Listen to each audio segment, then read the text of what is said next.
दिन बाकी थे और लोग 14 अगस्त की तैयारियों में मसरूफ थे। 14 अगस्त के लिए कपड़ों की दुकान पर भी लोगों का रश था, जबकि हर तरफ लोग 14 अगस्त के स्टॉल लगाकर खड़े थे। बिट्टू ये देखकर बहुत खुश होता है और वो इस खुशी में घर पहुंचता है। अम्मी अब्बू जान, मेरे दिमाग में एक बहुत जबरदस्त कारोबार का आइडिया आ गया है। कौन सा आइडिया आ गया है तेरे दिमाग में बेटा?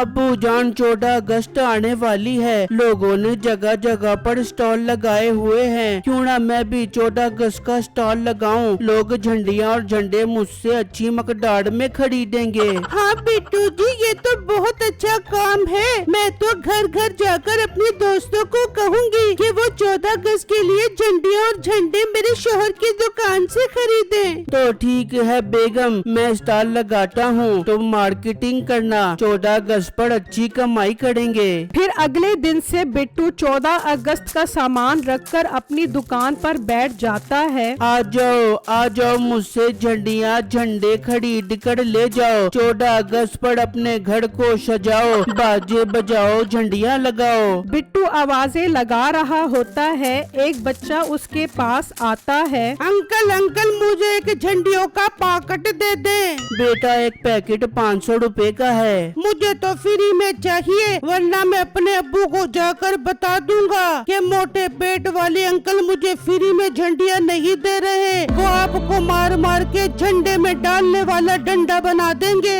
अजीब बदतमीज बच्चे हो तुम। चलो भागो यहाँ से, कोई झंडी नहीं है। अंकल बच्चू, अब तो तेरी खैर नहीं, मैं भी अपने अब्बे को लेकर आता हूँ। वो बच्चा वहाँ से चला जाता है और अपने घर पहुँच जाता है। अम्मा अब्बा, मैं एक मोटे अंकल के पास झंडियाँ लेने गया था, उसने मुझे मार मार कर भगा दिया। ये कौन है जिसकी तेरी हिम्मत के मेरे चांद जैसे बेटे को हाथ लगा बे? नसीबो बेटा, इसे चांद कहकर चांद की तौहीन तो ना कर। पता नहीं इसकी बारी में तू कौन सी तामिल फिल्में देखती रही है जो ऐसा न्याणा पैदा हुआ है। अम्मा खबरदार, जो तूने मेरे बेटे को कुछ कहा तो देखा नहीं, इस दुकानदार ने मेरे बेटे को मार के भगाया है। मैं खून पी जाऊंगी उसका।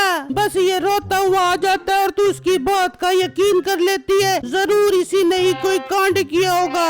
सासू माँ, अगर मैं तेरी उम्र का लिहाज करता हूँ तो इसका मतलब ये नहीं कि तू मेरे पप्पू को इस तरह कहे। और बेटा तू चल मेरे साथ, मैं उसकी ऐसी की तैसी करता हूँ। जा अंदर से मेरी पानी वाली बंदूक लेकर आ। मीठे पानी वाली बंदूक से क्या तू उसकी झंडिया गीली कर बेबेगा? डंडा लेकर जाके उसका ऐसा कुटापा लगा के उसकी पेंट गीली हो जाबे।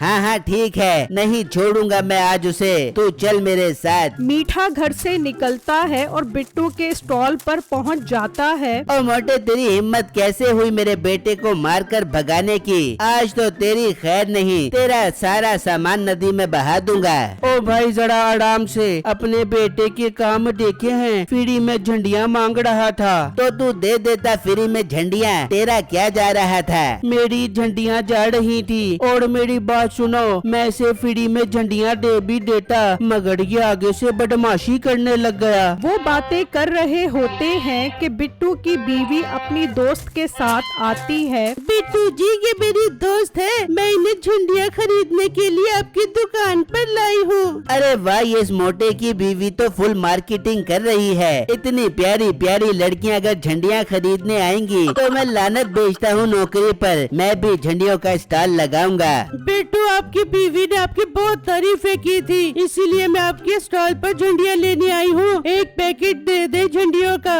अच्छा बाजी, अभी देता हूँ। अरे ये तो पागल है, इतनी प्यारी लड़की को बाजी बोल रहा है। मैं तो कभी भी बाजी बोलने का रिस्क ना लूं, क्या पता कल को शादी का सीन बन जाए। भाई साहब, आप जरा अपने बेटे को तमीज सिखाएं कि बड़ों के साथ कैसे बात करते हैं। जी भाई, आप ठीक कह रहे हैं। बेटा, जब भी किसी से मुफ्त में कोई चीज लेने आओ तो तमीज से बात करते हैं। आई बात समझ? उसके बेटे को बहुत गुस्सा आता है और वो वहाँ से चला जाता है और घर पहुँचता है। हाँ बेटा, कर दी तेरे अब्बे ने उसकी तबीयत साफ।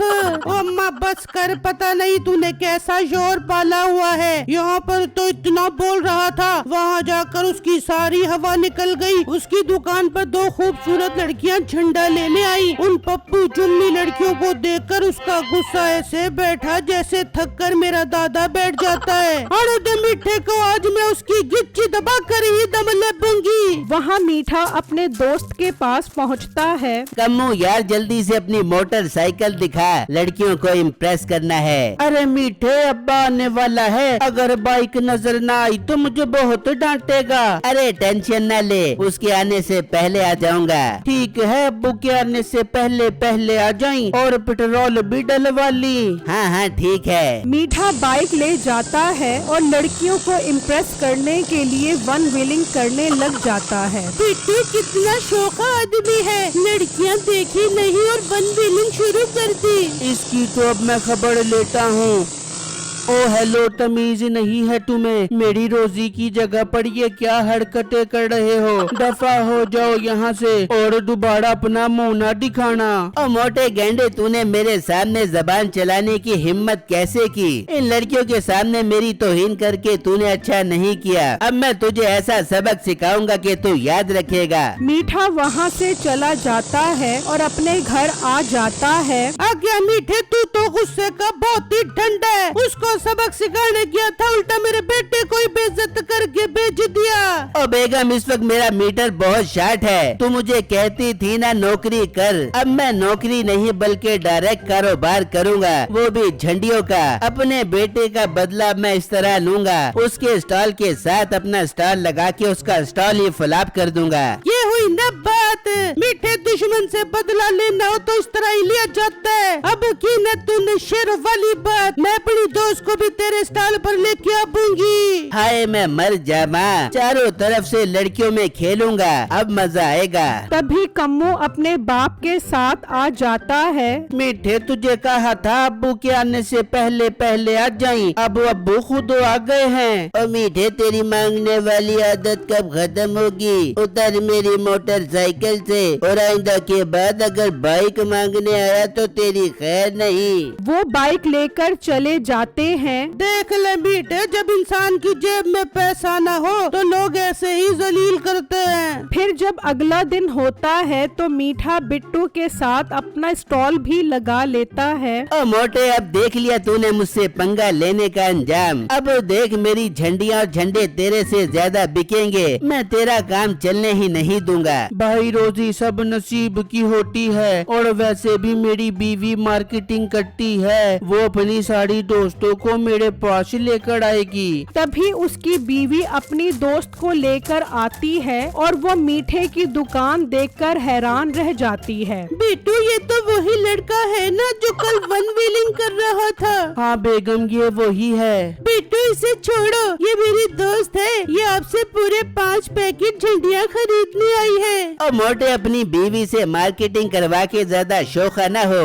मेरी बीवी भी मेरे लिए मार्केटिंग कर रही है, वो भी अपनी खूबसूरत खूबसूरत दोस्तों को मेरे पास लेकर आएगी। तभी नसीबो अपनी दोस्त को लेकर आ जाती है। और मीठे, मैं अपनी दोस्त को लेके आ गई हूँ, बेच दे इसे अपनी दुकान की झंडियाँ और झंडे। ये दोस्त कम, इसकी माँ ज्यादा लग रही है। अरे रुको, साड़ा खड़ी मेरी मुँह क्या देख रही है? बता मेरे शोहर को क्या खरीदना है? ओ बेगम, ये तेरी दोस्त है? हाँ मीठे, ये मेरी बचपन की दोस्त है। अच्छा नसीबो, इसे देखकर तो लग रहा है तेरा बचपन काफी पुराना है। खैर बाजी, आप बताएं क्या शॉपिंग करनी है? वे भाई, आधा पैकेट झंडियों का दे दे और कीमत जरा कम लगाई, मेरा बजट जरा कम है। बाजी, बजट तो कम है लेकिन आपका वजन काफी ज्यादा है। बिट्टू और उसकी बीवी को मीठे पर बहुत हंसी आती है, जिसकी वजह से मीठे को उन पर और ज्यादा गुस्सा आता है। शाम में बिट्टू अपनी फैमिली के साथ घर पर बैठा होता है। कैसे कह रहा था मेरी बीवी भी अपनी खूबसूरत दोस्त को लाएगी, और जब वो आई तो कितनी मोटी थी। हाँ बेगम, दूसरों के साथ जलन करने वाले लोगों के साथ ऐसा ही होता है। अच्छा बिट्टू, कल मैं अपनी एक दोस्त और उनके अब्बू को लेकर आऊंगी, वो बहुत अमीर है, आपसे बहुत सारी झंडियाँ खरीदेंगे। क्या बेगम, सच में? फिर तो हमें बहुत प्रॉफिट हो जाएगा।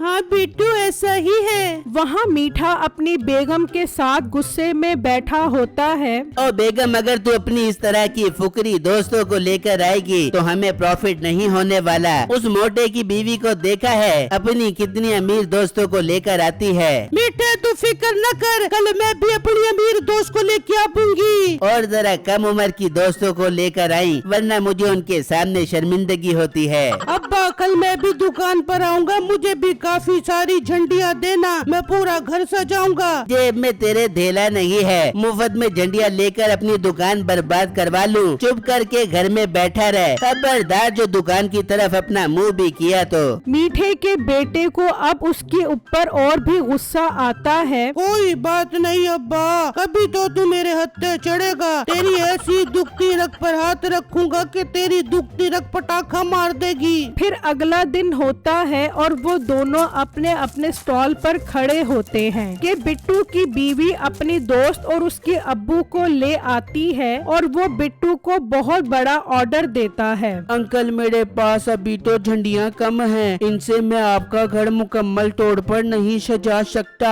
हाँ मैं कल बहुत सारा माल ले आऊँगा और फिर आपका पूरा घर सजा दूंगा। ठीक है बिट्टू, तुम कल से तैयारी करो। इस बार मेरा घर सबसे अलग नजर आना चाहिए, ताकि बच्चे बुजुर्ग हर कोई घर में झंडियाँ लगी देखकर खुश हो जाए। अंकल आप बेफिक्र हो जाएं, आपको कोई शिकायत का मौका नहीं दूंगा। मीठे को ये सब सुनकर बहुत जेलसी होती है कि बिट्टू को इतना बड़ा ऑर्डर मिल गया है। वो गुस्से में घर आकर अपनी बीवी को बताता है, मीठे मेरे से बर्दाश्त नहीं हो रहा, वो 2 कौड़ी का लड़का हमारी बराबरी कर रहा है, तू कोई ऐसा काम कर के वो ऑर्डर तेरे पास आ जाए। बेगम मेरे पास एक हल है, कल वो मोटा उनके घर झंडियाँ लगाने आएगा, मैं रात में जाकर सारी झंडियाँ उतार दूंगा, जिससे उस आदमी को लगेगा कि ये लड़का बहुत गंदा काम करता है। मैं फौरन वहाँ आ जाऊंगा और उनसे सारा ऑर्डर ले लूंगा। वाह मीठे, ये हुई न बात, इस तरह तो वो मोटा बर्बाद हो जाएगा। मीठे का बेटा ये बात सुन रहा होता है।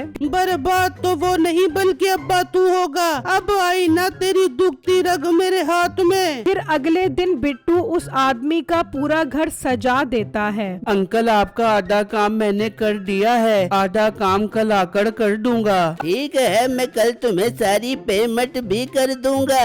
बिट्टू वहाँ से चला जाता है। फिर जब रात होती है तो मीठा सारी झंडियाँ उतार देता है। मीठे का बेटा उसकी सारी वीडियो बना लेता है। मीठा अपना काम करके चला जाता है और फिर अगले दिन वो आदमी आकर देखता है तो सारी झंडियाँ गिरी हुई होती हैं। उसे बिट्टू पर बहुत गुस्सा आता है। बेटी देख लिया तूने, ये तेरी दोस्त के शोहर ने काम किया है, सारी झंडियाँ एक रात में ही गिर गई। मुझे तेरी बात ही नहीं माननी चाहिए थी। तभी बिट्टू और उसकी बीवी सामान लेकर आ जाते हैं और सारी झंडियाँ गिरी देखकर हैरान रह जाते हैं। लड़के के काम करके गए हो तुम, एक ही रात में सारी झंडियाँ गिर गई तुम्हारी। अंकल ये कैसे मुमकिन है, मैं तो बहुत मजबूती से झंडियाँ लगा कर गया था, फिर ये कैसे गिर गई। तभी मीठा और नसीबो भी आ जाते हैं। मैं बताता हूँ कैसे गिर गई। अंकल ये 2 नंबर इंसान है, गंदे और सस्ते काम करता है और पैसे डबल लेता है। और मोटे डायन भी एक घर छोड़कर अपना वार करती है, तो ये तो तेरी बीवी की दोस्त का अब्बू है। इसके साथ तो तुझे ऐसा नहीं करना चाहिए था, तेरे से अच्छा और मजबूत काम तो मैं करता हूँ। तुम सही कह रहे हो, मैं ही पागल था जो इसे इतना बड़ा ऑर्डर दे दिया।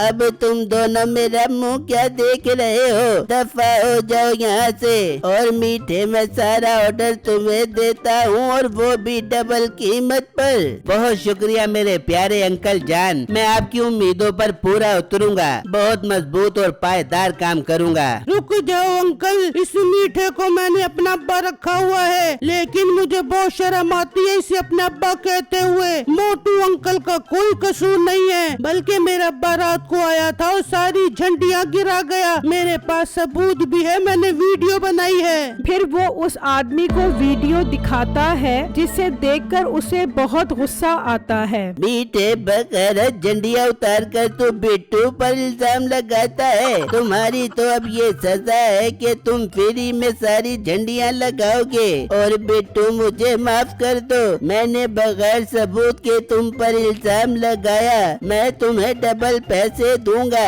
और इनसे मुफ्त में काम करवाऊंगा। पप्पू तूने अच्छा नहीं किया, मैं आज ही तुझे अपनी जायदाद से आग करता हूँ। कोई बात नहीं बेटा, अगर ये तुम्हें आग कर रहा है तो तुम मेरे साथ चलो, मैं तुम्हें बहुत सारी झंडियाँ भी दूंगा और तुम मेरे साथ रहना। बिट्टू अब्बू जान, अब मैं आपके साथ रहूंगा ना मेरे बेटे। मैं यहाँ की झंडियाँ लगा कर तेरे बापू को ठिकाने लगा कर घर आती हूँ, तू घर चल। बिट्टू अब्बू जान, मैंने इनके साथ नहीं जाना, मैं आपके साथ ही जाऊंगा। फिर वो बिट्टू के साथ चला जाता है और मीठा और नसीबो वहाँ झंडियाँ लगाते हैं।